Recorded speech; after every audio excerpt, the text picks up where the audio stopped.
Welcome back to the Start and Scale podcast. I'm your host, Jack Brandwood, and this is the place where we're speaking with people who are starting and scaling tech businesses. We're talking with founders, investors, and everyone in between.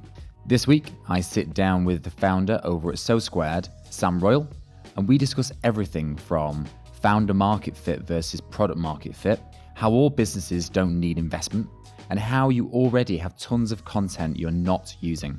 I've become kind of very obsessed with consumer behavior and how the way we market to consumers and what influences people to purchase and buy products or services, and the role of which content creators and influencers play in that. Thanks so much for listening and enjoy the episode. Sam, thanks for joining us on the podcast. Thank you for having me. Yeah. How's your morning been so far?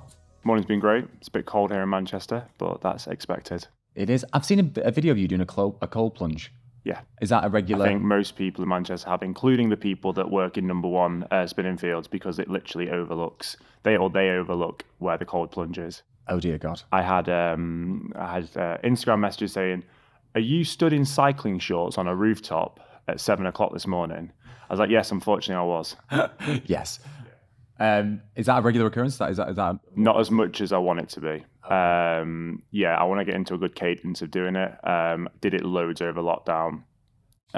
Just something a bit different to kind of spice up the morning. Yeah, it's the hardest thing, isn't it? Everything's going to be easy after that, surely. Yeah, I think the guy that takes it basically says the dopamine hit and what lasts going on from it. And I'm not kind of like a breathwork ice bath kind of expert, far from it. But the dopamine hit and kind of like the release of adrenaline is incredible from it, and you can notice a difference. So I'd strongly encourage anybody to do it. Well, you know what? I've been trying it out. As we're going off a tangent here, this is a strange part of the podcast. I've tried it out and I've got one on my balcony, you know, one of the little ones.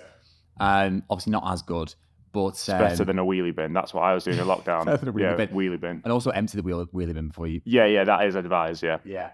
And getting out, I do feel happier, but I think, is that not just the happiness of getting out of the cold and being freezing? Well, I'm a strong believer in, like, if a placebo works, a placebo works. Like, you know, it's a mindset thing. So if it changes, like, your perception of, like, the rest of the day or whatever that might be, then it's done its job, hasn't it? Whether it has scientifically done it or not, then who am I to say? Yeah. Well, look, I always like to start these podcasts off with a really open-ended philosophical question. Who is Sam Royle? Ooh, depends who you ask. If you ask, well, I've apparently worn many hats that fit within the meme category. So tech bro, gym bro, promoter bro, finance bro. I think that's been widely taken the piss out of over social media by my team. But if I say who is Sam Royle, come from a great family. There's no tragic story here whatsoever. Unfortunately, there's no sob story. Come from a great family. Mum and dad raised me really well, although I'm sure people will say different. But I think they did an incredible job. Who is Sam Royle comes back to, like, who you want to be going forward. And I guess constantly wanting to be, like, a better version of yourself. So, like, I think I'm still figuring out who Sam Royle is, but I'm enjoying the journey that I'm going on as I'm doing it. Great answer. Wow. And because you're big into your fitness, right? Yeah. Played loads of rugby growing up. Rugby for me growing up at school was incredible. Like, it was almost treated like a professional team. We would train 3 times a week before school at 6 o'clock in the morning. We would train on a Tuesday after school. I'd then train on a Tuesday evening, gym session on a Wednesday, training on a Thursday, gym session on a Thursday at night. Played twice a week. You know, it was literally treated like professional, and we played to a really good standard. So that kind of set the foundations for, I'd probably say, like, an element of discipline, but also at the same time, like, just that when you have it in your locker just to go and do certain fitness things, because fitness is quite a hard thing for people to kind of get going. Like, it's quite a daunting thing. You know, people say, like, that, you know, they feel anxious when they go into gyms, etc. Gyms can be like a daunting place. Going to do that first 5K, you know, over COVID, everyone's doing the couch to 5K. You know, running became really popular. And I guess, yeah, that's probably where that kind of underlying, like, foundation and discipline for fitness came into it. And that's kind of carried throughout my whole life. I strongly encourage anybody who is, you know, wanting to be the best at what they do, or whether that's in being an entrepreneur, working for somebody else, setting goals, achieving them. I think like fitness is a key part of that, and looking after yourself, movement, fresh air, daylight. I think just being like an active person has like such a positive impact on everything else to come for the rest of the day. Yeah, 100%. And I think taking time away from work to exercise, because people are always like, surely the more work I do, the better I'm going to be, right? And the more I'm going to get done. I think the opposite is true. And my girlfriend said to me the other day, she said, I see that I'm seeing early signs of burnout here. You need to slow down a little bit. And I realized I just hadn't been exercising at all because I've been giving up because I was so busy with work. And I've started back on the exercise training again now, and I'm more switched on. I'm getting better things done, better quality of work, just happier. Yeah. I mean, could not agree with that anymore. I'm in the middle of 75 hard at the moment. Oh yeah, we've got 2 lads in the office doing 75 hard. So, and that is just like, I'm making my girlfriend do it. And she is just like, I'm so grateful that you are like kind of keeping me like on the straight and narrow doing this. She's like, I feel better. I feel more confident in myself. And I think that ultimately, like, it does kind of shine through in the work that you do. The better you feel about yourself, the more confident you feel, the clearer your head is. And like you say, like, you know, I train CrossFit, right? So that is like a non-negotiable. When you turn up at the gym, there's no phones, there's no nothing, there's nowhere to hide. It is just an empty warehouse, basically, with barbells and gymnastics equipment.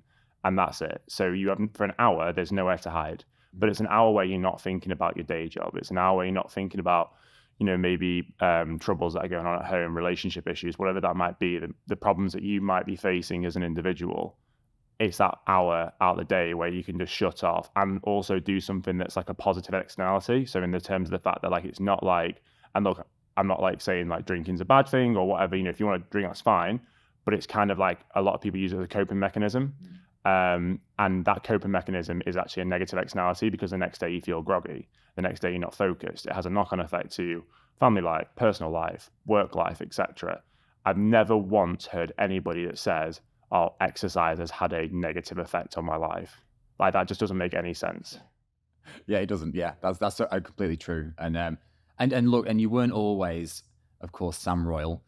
And one of the big things at Tact, powered by this podcast, our vision is to create a world where everyone gets their dream job. So you probably knew this was coming. I didn't tell you until the last minute what you were going to be drawing, unfortunately. Sorry, mate. But could you draw what you wanted to be when you grew up? Right, here we go. And by the way, everybody listening to this, Sam is an architect or a trained architect. So we're expecting some good stuff here. Nice. I thought you were going to draw the bull, but I think that would have been... Whether I would have had long hair or not. I was just about to say, did you... No, I've not always had long hair, but we'll do it. When did you decide to grow the hair out? Lockdown. It just had to be the case. Yeah, give it a go. Yeah, it had to be the case. I mean, by all intents and purposes, that is a fantastic drawing. There you go. Wow. Okay. So I need to show the camera that. So I think probably know what it is. Can you tell us what that is? So I always wanted to work on Wall Street. Any form of, well, initially investment banking is sort of an overriding term, trader, working in public markets, and then found a love for also private markets as well. So that was always my dream job, was to be in and around involved in finance. So tell me through your story then. So how did you go from deciding you wanted to do that, then all of a sudden not deciding you wanted to do that? Well, so this is quite interesting. I actually still am working towards that. So went to university, in fact, never really intended to go to university. Decided to go to university on a whim.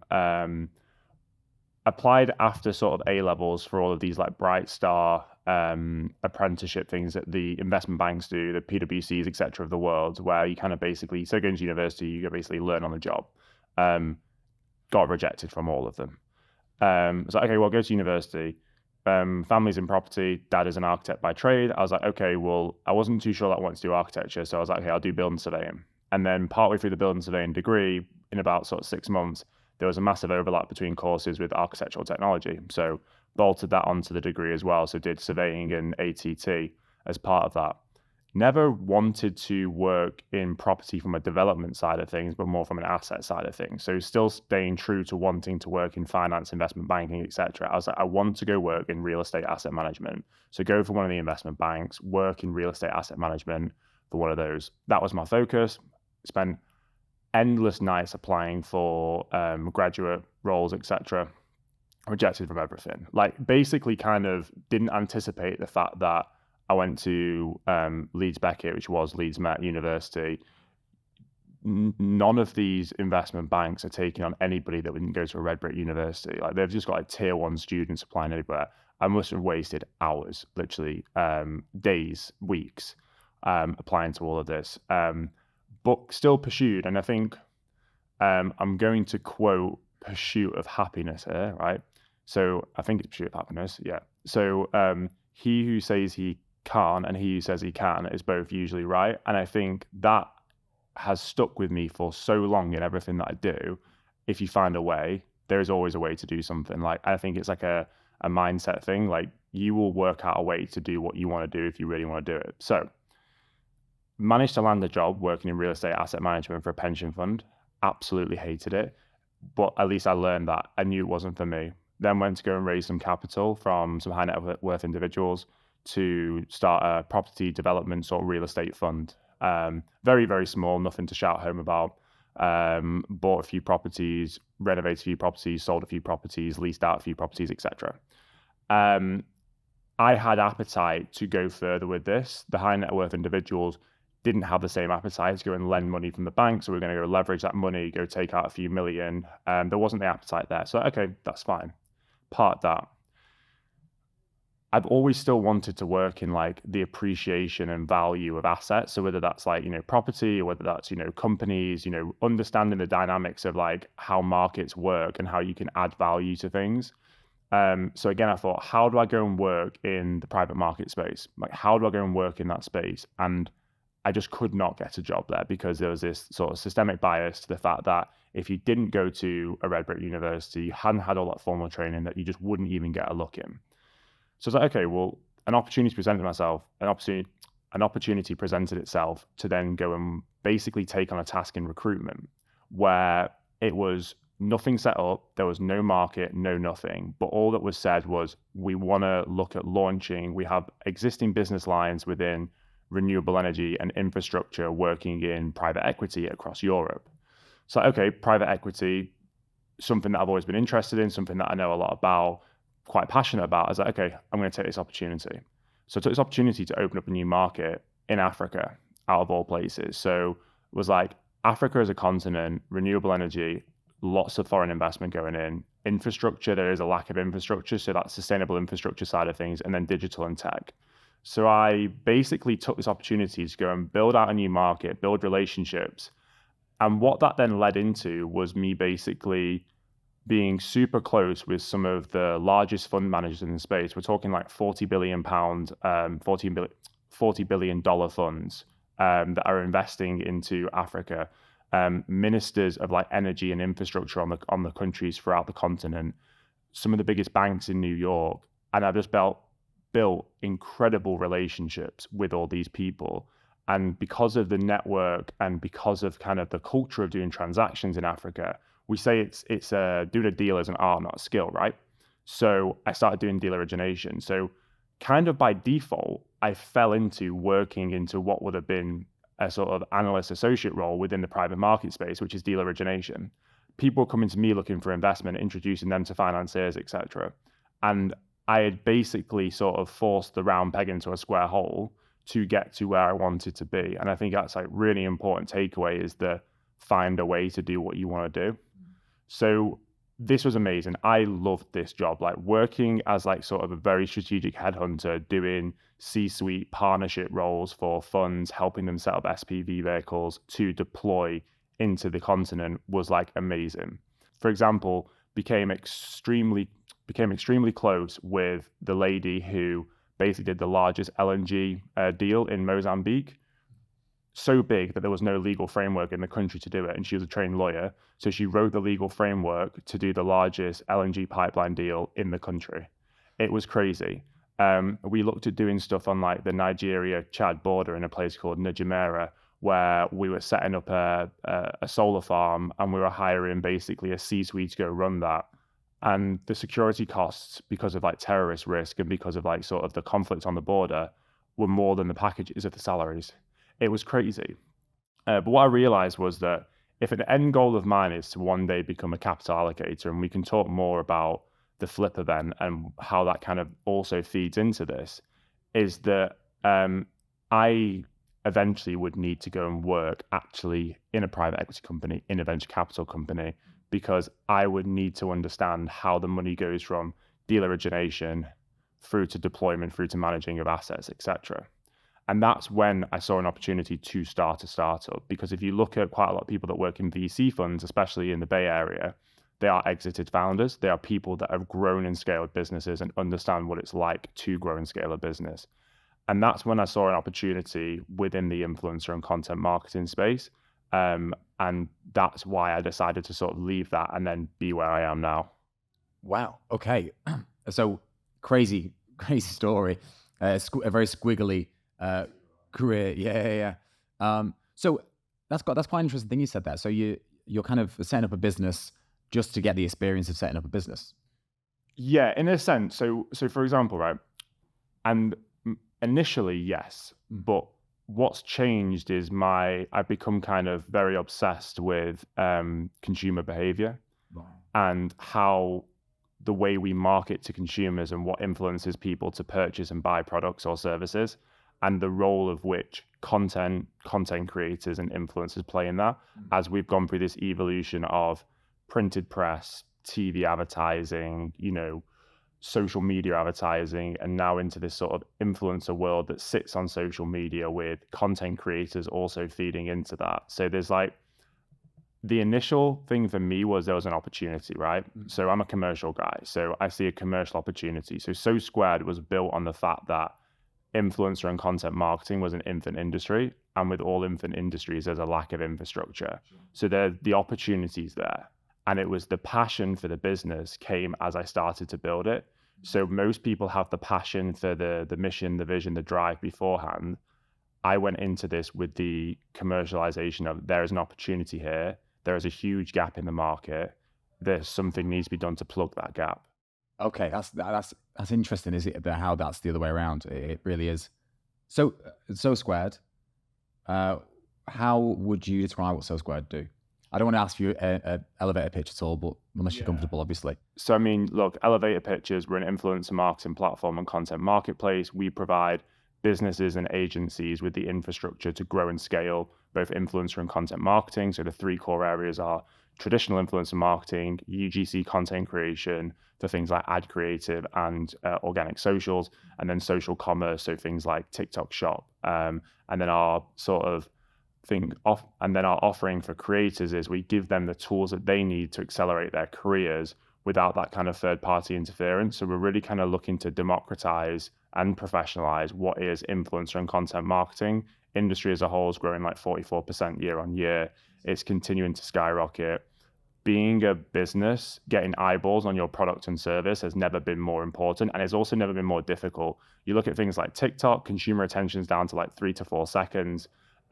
Being able to create like stop scrolling content so people actually listen to what you're saying is so important. We have relied, or we've been had the privilege of being able to produce graphic design images, which are easier to churn out, which can be put into paid marketing to generate revenue. That just doesn't fly anymore now. You'll see everybody's commerce, whoever it might be, whether it's commerce, professional services, whatever it is. We're doing this podcast, right? Video format. People want to see that engaging video format because that's what's grabbing the viewer's attention. And that is why SoSquared was invented. That's why SoSquared exists, is because it's extremely difficult for businesses to do that. Naturally, businesses do not have content creation built in. And if they fail to acquire it, then they'll struggle to compete against their competitors. What does the future of social media look like to you? I feel like I'm speaking to the right person asking that question. So if we look at social media, right, people sort of associate the birth of social media with Meta, right, or Facebook as it was previously known. Prior to that, we had like Friendster, MySpace, and all those kind of things. But Meta was kind of, or Facebook was the kind of North Star metric, the shining light, and still is. Couple of things around that, which I think are important to realize of why Facebook was so successful, and then kind of where we're going today is Facebook was so successful because there was a fundamental change in consumer behavior as it kind of started to grow, 2007, Steve Jobs brought out the iPhone. As a consumer, we went from basically absorbing information from a laptop and a desktop to our mobile phones. And what Facebook did was they shifted to a mobile first application where MySpace, Friendster, etc. didn't, because MySpace was way bigger than Facebook. And because they shifted to a mobile first application, that's how they dominated the market. Or that's one of the reasons why they dominated the market, because a change in consumer behavior happened. They were betting on a massive change in consumer behavior with the VR, the metaverse, that didn't quite take off. It might take off in the future, but it hasn't quite now. So I think it's really important to understand that that change in consumer behavior led the way for Facebook to basically really crystallize what is widely adopted by near enough everybody now, which is social media. But the initial intention of Facebook was to connect people, was for you to stay in touch with friends, for you to basically catch up with old relatives, distant relatives, whatever that might be. Social media then evolved into a marketing platform. It was the ability to basically put eyeballs on products and services. Social media marketing became the best way to sort of market your product.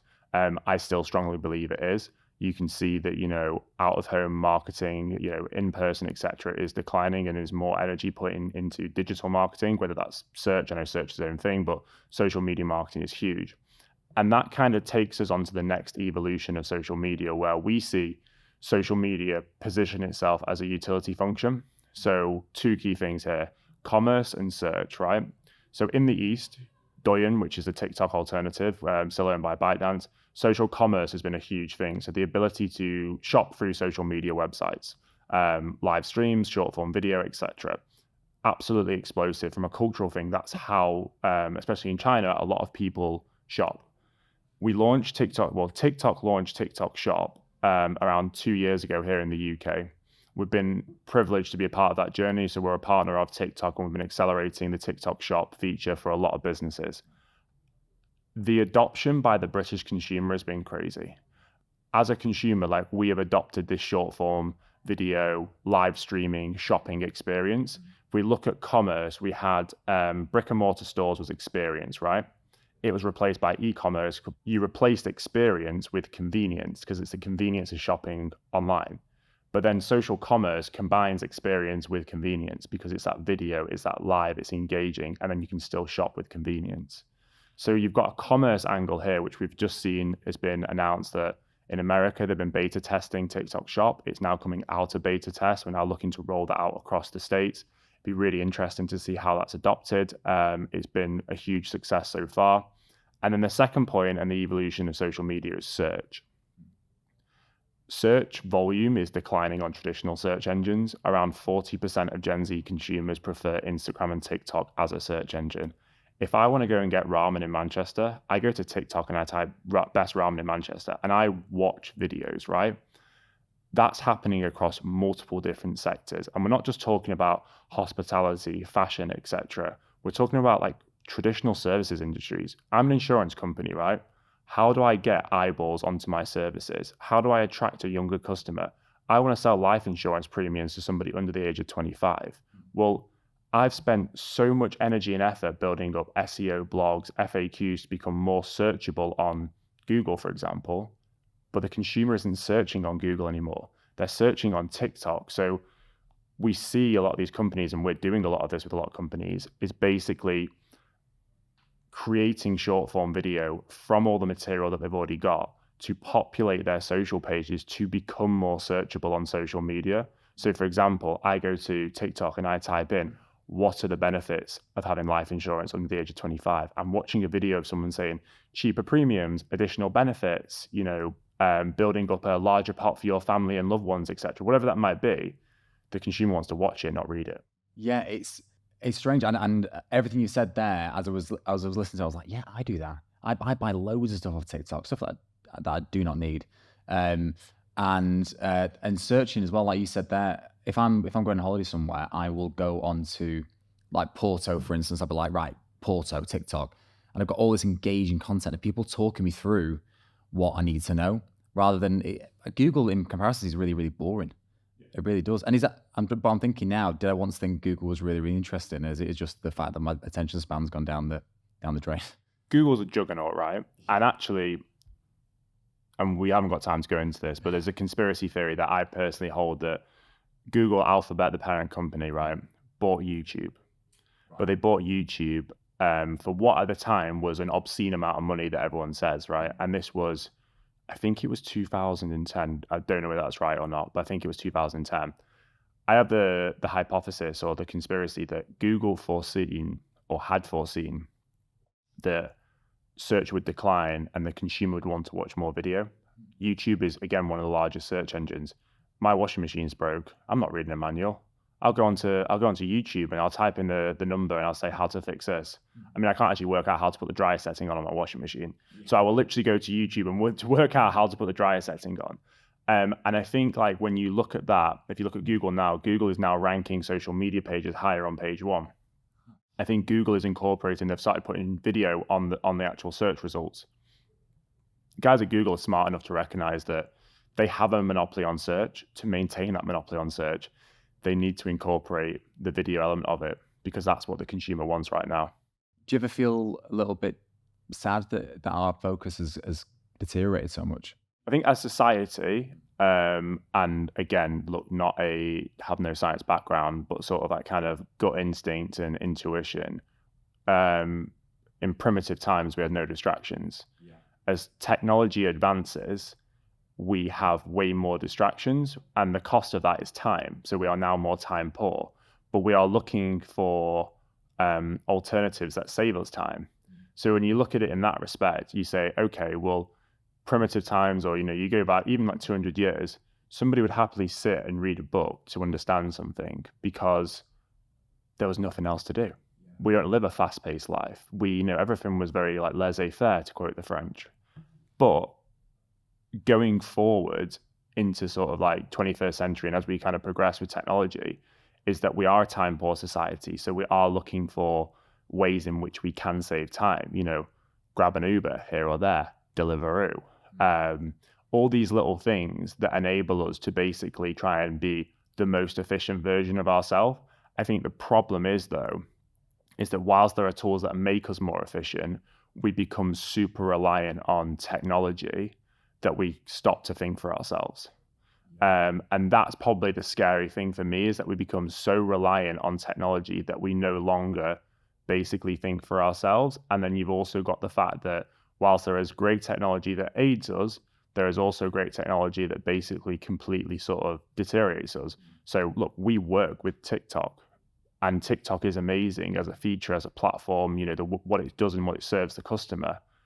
But people literally sit and doom scroll. That's not productive. But that's what they're designed to do. TikTok is designed to keep you on the platform. They're not doing their job if they can't keep you on their platform. So that's not bad on them. It's just us as a consumer behavior thing. And then circle back to what we said at the start of this kind of section was, I've become obsessed with consumer behavior. Why people purchase stuff, why people do certain things. How can you influence that? I mean, the term, influencer is to influence somebody's perception, belief, action, etc. How do we do that through content, creators, storytelling, etc.? Yeah, and I agree with everything you just said there. It's kind of the case of people who are complaining about it. Yeah, it's kind of sad, but hey, it's happening. Get on board. Rather than complaining, adapt to it. This is how people are, like you said, consuming things now. So SoSquared, how long ago did you set SoSquared up? So officially, if you go Company's House, 2019, we set it up as a bit of an experiment to understand the dynamics of both sides of the transaction. So traditionally, it was influencers and the brands looking to work with them. COVID hit, mothballed it, didn't think much about it, carried on with a day job. It was a side project anyway. And it wasn't until sort of mid 2021, sort of maybe like Q2 2021, they said, you know what? There is a real need for this. Yes, it was in a frothy market where there was lots of money sort of flowing around in regards to sort of like e-commerce. The e-commerce boom was everywhere. So the creator economy had that injection as well, because people needed to get eyeballs on their products and services. And that's where I just saw the real need for it. So we kind of started building from a tech perspective in sort of Q2 2021. We raised our first bit of financing from an angels, family and friend round in April 2022, and we launched version 1.0, or what we'll probably call MVP of our product in June 2022. So we'll say probably around sort of coming up to our 2-year birthday this summer. How did you find that that initial angel round of gathering investment? I mean, you've done it before, right? But yeah, so I had done it before. Very, very different. So very, very different. And this is where it's really important. And I think, there'll be a lot of people watching this podcast who are thinking about starting a business, looking at different types of financing options. I think it's super important to realize something and this is where you have to be sort of like emotionally intelligent. Entrepreneurship has been like sort of glamified over the past sort of few years. Everybody wants to be an entrepreneur. We all see internet money, whether that's, through actually like building a tech business or starting up your own thing, working for yourself, nomad, travel, all that kind of stuff. The lifestyle is great. It's very, very difficult. And also when you look at things like raising capital, it's really important as well to understand that not every business is a venture-backed business. There are lots of other ways to get funding. There's debt funding, there's grant funding, and then obviously there's venture money. But venture funding isn't for every business. And people need to understand that, unfortunately, not to sound like the bad guy, is that these guys' job is not to give you money so that you can have a good business, is so that they can return on investor capital. They've got investors that invest in them as a fund, and they have to return that capital. I think like really way to like sort of visualize this from a tech perspective is if you've got a £10 million fund, right, and you invest £1 million into 10 companies, the odds are that 8 of those will fail, okay? As a fund, you typically tend to need to do a 3 times return on your money that's been invested through your limited partners, right? So to get that 3 times return on investment from those 10 investments where 8 fail, the 2 that do well need to 15x in value. 15x in value. And typically they'll want you to kind of exit within sort of like 5, 6, 7 years. So that just puts into perspective like how much you have to scale those businesses and how much that's going to take out of you. But also the difference between raising capital for property, generally money is safe in bricks and mortar. Raising money for tech, people don't understand. I raised my first, I won't tell you evaluation, but I raised my first round with no product, no revenue, and no customers. Where's the intrinsic value in the business? Well, you, right? Yeah, exactly. And that's it. It's founder market fit. And people will talk about founder market fit quite a lot. And I think it's really important. I think I actually first got this from David Levine, right? Okay. And great guy, right? And I first heard him say this because we always talk about product market fit, right? But founder market fit, I heard him maybe say it a couple of years ago. And it's so true. I think even until you get to, we're about to raise a seed round now, right? So we've done angel, family, and friend, pre-seed, and a seed round. Even now at seed round with customers, traction, early product market fit, people are still looking at us from a founder market fit perspective. Do I believe that Sam has what it takes to drive this business forward? When shit really hits the fan, is he going to be the one that is going to basically not pack it in and keep going forward? And it kind of goes back to the he who says he can and he who says he can't, right? The mindset of saying I can and the mindset of basically saying by hook or by crook, I will get this done. That's what kind of makes a venture-backable entrepreneur, in my opinion. And that's kind of what I think that investors will be looking for. Unless you are extremely technical and you're building a sort of deep tech product or something in like AI, machine learning, and there's a real sort of technical defendable moat. A lot of tech products like ours, it's a marketplace product. It's not particularly complicated technology to build. Our defendable moat is within the network effect in our product. To get that network effect comes from grit, determination, and just keep moving forward to drive that forward in the product. Wow. Yeah. And I love that founder market fit. It's like I saw a post about this from, I think it was maybe Tony Bolland or something I saw on LinkedIn. And he was talking about the horse or the jockey, who do you bet on? And he just kind of makes sense, right? Because if a founder with all your characteristics and all your personality and all your grit can very easily pivot their business idea if needed. I mean, we had loads of people on this podcast that talk about the business once did one thing and then all of a sudden pivoted to do another because they realized that, that thing wasn't working, right? If you just stayed on the products, then that wouldn't work. You'd have to find the right founder, which is, that's a really interesting thought. Do you still speak to David? He's in events, surely, right? Was it your Flip Yeah, event? yeah, he was on the panel at Flip. Great insight as always. Seen in and around Manchester. He's always at all the events. Yeah. I think David Foreman said he'd attend the opening of a letter. I saw on LinkedIn actually, but no, he's a great guy. He's always supported. You had Patrick on the podcast as well. My sort of co-founder in Flip, and also a great friend of mine, great entrepreneur as well. David has always supported what both of us do as well. So very thankful for that. And again, it goes back to sort of like network is your net worth sort of thing. I know a lot of people throw that around. Unfortunately, and this is kind of why we started the Flip, is that unfortunately, not everybody has a solid network. Yeah. And that's kind of one of the biggest blockers for people trying to sort of grow scalable businesses, is that if you don't have an incumbent network, it's often extremely hard to get off the ground with that first check, that first person to give you that little bit of cash. So you can quit your full-time job, so you can work full-time on the business. So you put all your energy and effort for 6 months, for 12 months, having that sort of cushion to allow you to do that, rather than 2 hours in the evening here after you've had a full day at work when you're burnt out, etc. And again, going back to your burnout thing, when you are burnt out, that work isn't productive at all. Yeah, agreed. And I really want to talk about Flip, but just before we do move on from SoSquared, what's the future looking like for SoSquared over the next 6 to 12 months? Did you mention funding? Yeah, so we're about to, probably when this episode goes live, we will have announced our funding round. So yeah, funding round is looking to open at the moment. We have built basically a business to a point where we raised money last year. We invested all of that into tech. So we rebuilt our tech for new database architecture for scalability, migrated the old database onto the new one, full new front end UI, UX design, whole new kind of like platform. Quick rundown of SoSquared. So we have an advanced identification system, so using both user-generated information and proprietary campaign data to search, refine, and filter content creators, influencers, and campaigns. Then have an end-to-end CRM system to manage collaboration process, give visibility for both sides of the transaction. So long list, short list, process management tracking system.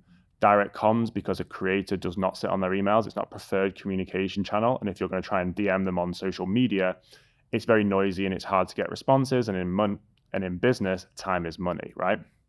So we have a direct communication channel so that we can have fluidity in the conversation. The 2 new features that we launched when we relaunch this new product, which will be around April time, is an integrated wallet system. So we're looking at third-party security around financial payments, mitigating financial admin, and also giving that security and the speed on payment. Traditionally, at the moment, the industry takes between 30 and 45 days for influencers to actually receive the monies. We're looking to get that down to 5 days. So we're working on a real North Star metric to get to that point so we can really value the creators. And then we're looking at an automated report writing system. So looking at things like creator behavioral analysis, creator and brand sentiment analysis, intent levels, and also campaign performance. So that's us as a platform, as a tech. We have an internal agency team. So we have an internal team of experts in influencer and content marketing, where effectively we sell to more enterprise clients that want us to do stuff for them. But the big thing, and kind of this is the first time I'm speaking about actually publicly, is what we are launching in April is a freemium marketplace. So what we recognized was that most SMEs, which in the UK accounts for 5.6 million businesses, cannot participate in influencer and content marketing because agency fees are typically extremely large and they can't afford to pay them. And the technology alternatives that are on the market right now tie you in for 12 months and again are extremely expensive. They look for more high AOV customers. More enterprise style users. What we're looking to do is completely sort of rip the bandage off and open this up to everybody. We want the casual user to become the more frequent user and make influencer and content marketing accessible to all. The big reason for doing this is what I said earlier, which is as a consumer goods and services business, you need to actually become a content business, right? If you don't have content built in, which a lot of these businesses don't, you need to acquire it. And if you can't acquire it, you're going to struggle to compete. Again, consumer attention is constantly changing, being able to keep up with that, being able to get eyeballs on your products and services. It's so important to be able to have good, engaging content as a business, whether you're a financial services company, fashion, beauty, whatever that might be. Content is so important. So that's why we want to basically open this up to everybody so that we can then basically allow the ability to create engaging content much more democratized. That sounds incredible. It really does. I mean, I'll be honest, I'm a bit, what's the word, naive when it comes to the influencer market space. But a lot of what you're saying there, the bit that stuck with me really is that direct chat, that like direct messenger chat. A fantastic idea. And also the reporting element of your systems.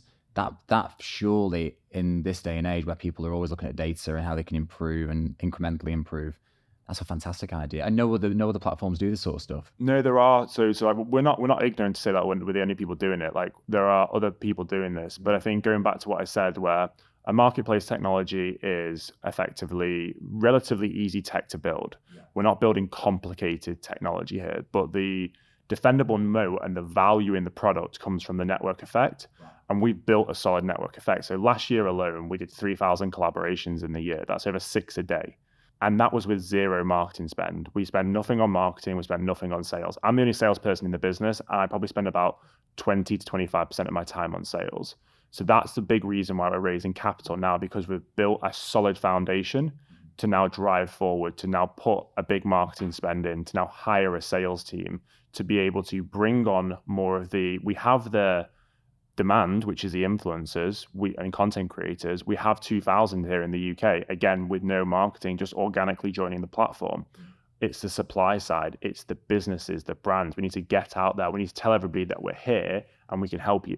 So that's the big reason why we're raising capital. And we have a US expansion sort of on the horizon. Wow. Okay. Yeah. I mean, that's surely a fantastic indication to you that there's a market out there. If you're able to sign that many people up with zero proactive kind of sales time, if you get a team of salespeople, surely you're going to be through the roof. That are working on sales, day in, day out. That's their job, building pipeline, building relationships, etc. Like 100%. I mean, if we just look at the influencer space itself, influencers spend on influencers and content creators exceeded around 27 billion last year, right?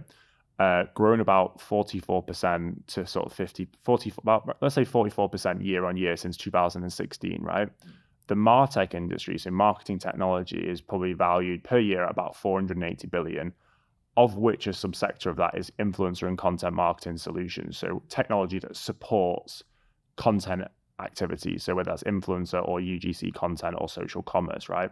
180 billion is the value of that market. So you've got a combined sort of TAM, if you like, of over 200 billion, which is still only an industry that is, 7 years old? 7 to 8 years old. That is rapidly growing. And we want to be a part of that. Yeah. Getting on the wagon when it's on its way into town rather than on the way out. 100%, yeah. Wow. And then coming back to Flip. So what is, by the way, may I say, I went to the event, absolutely incredible. Like it was so busy. And I'd probably say, arguably, probably one of the best events I've been to over the past few years. So enjoyable, great crowd, some like crazy people there that, such a mix of people. And yeah, just great event all around. Why did you set up Flip? Sure. So Patrick, who had on the pod, co-founder of Flip and good friend. Patrick is a serial entrepreneur. He's been through fundraising journeys. He's been through exits. I've been through fundraising rounds. We understand the lay of the land. Look, I come from that kind of private equity venture capital background. I understand the lingo. There is a lot of, first and foremost, there's a lot of language that first-time founders do not understand. And it's an incredibly difficult space to navigate and extremely stressful. So first and foremost, what we want to do is make it more approachable. So what better way to make raising money more approachable than instead of you being stood on the stage as a founder pitching, let's make the investors stand on the stage and pitch for why you should come to them for financing. Let's basically level the playing field. Let's make everybody feel a lot more comfortable. And that was kind of like how Flip was started, was can we basically put everyone in a room and just completely level that playing field so that investors, entrepreneurs, and everybody else in between felt comfortable mingling? Because the events traditionally are, you've got investors in one pocket, you've got founders in the other pocket, and they very rarely sort of mix. By having the investors on stage, it allows us to completely sort of like break the ice, literally. And that's why Flip started. And I think when we look at Flip long term, it's to continue to keep doing that and to also shine a light on Manchester in particular, but also on the north of England, that there are great businesses up here and that funding doesn't just need to be concentrated in London. So we had a lot of London-based funds come up for the event to showcase, look, there's a lot going on up here. You need to be participating. You need to be actively investing. Speak to the funds that are here and start sharing deal flow, collaborate on deals.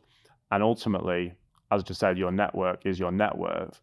The people that don't have that network are struggling to get that first check in the business. And a lot of businesses go unfunded. That could actually be something special, right?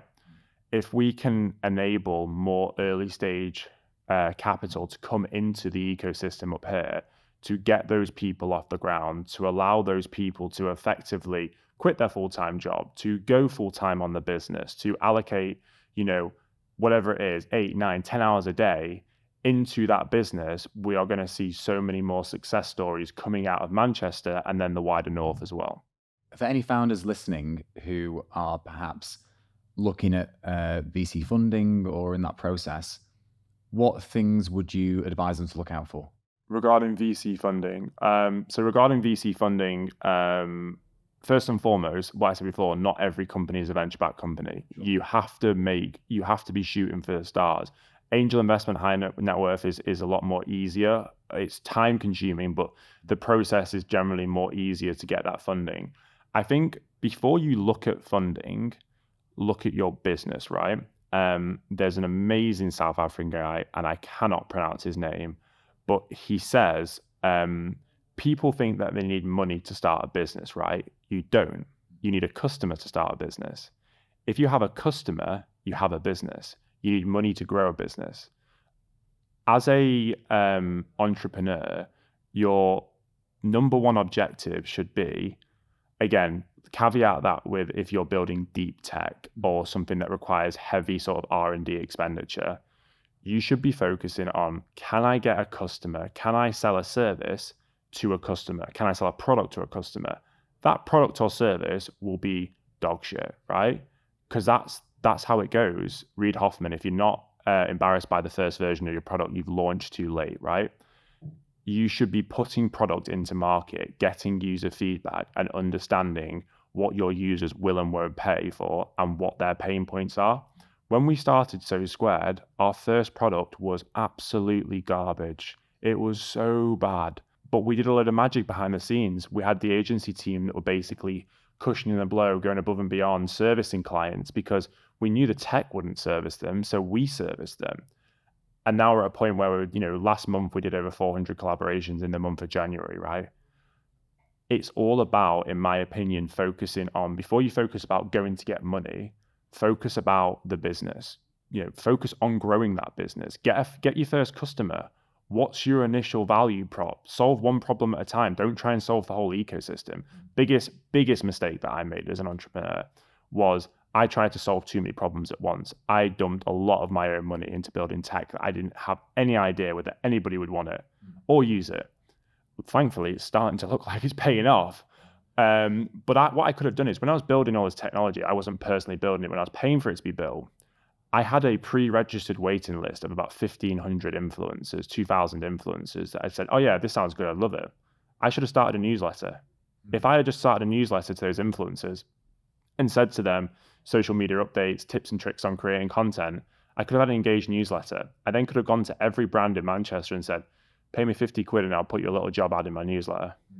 All right, cool. I build relationships with brands and with influencers. I'm providing value. It cost me nothing. It's literally cost me maybe a MailerLite subscription. It's like $15.99. It's cost me absolutely nothing. And then after that, the brands come to me and go, Sam, this is really good, but we're getting so many requests for creators wanting to work with us. We can't handle it all. Okay, we'll build a CRM system so they can all apply. And then you can go through them all and keep it all tidy.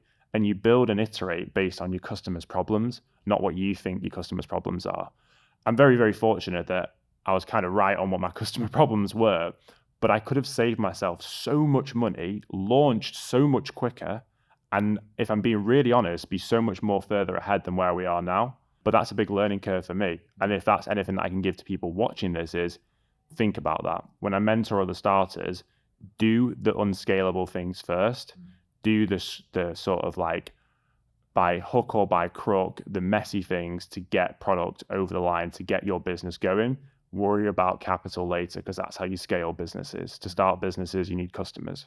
That's great advice. That is such good advice.